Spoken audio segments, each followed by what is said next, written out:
Bismillah ar-Rahman ar-Rahim. Assalamu alaikum wa rahmatullah. Petite question importante, doit-on jeûner le jour de Arafat qui va tomber donc un vendredi seul ou bien doit-on jeûner avec cela un jour avant ou un jour après? Beaucoup de questions à ce sujet car on sait qu'il n'est pas demandé de jeûner le vendredi seul qui est un jour de fête, le meilleur jour donc auprès d'Allah subhanahu wa ta'ala, que c'est un jour en fait qui comporte donc énormément de bienfaits et qu'il faut en ce jour de fête aussi pour les musulmans ne pas jeûner et ne pas le considérer comme tel pour ne pas justement passer outre le fait de ces grands bienfaits, de ces qualités en ce jour.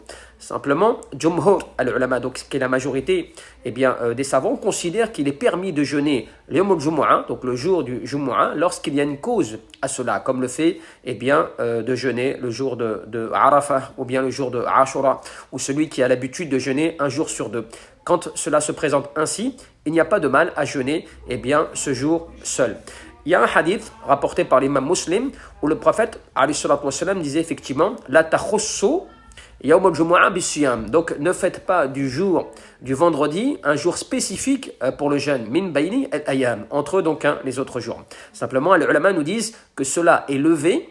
Donc cette demande ou cet ordre de ne pas le jeûner, cela est estompé par le fait d'une cause qui permette de jeûner ce jour spécifiquement, non pas pour le jour en lui-même, mais pour le bienfait qui se réunit en ce jour, notamment pour le jour de Arafat. C'est le jour de Arafat qui tomberait donc un vendredi, ou bien d'autres jours importants qui seraient donc importants de jeûner, qui tomberaient en ce jour-là, et notamment pour celui qui a l'habitude de jeûner un jour sur deux. Donc cela aussi on le retrouve.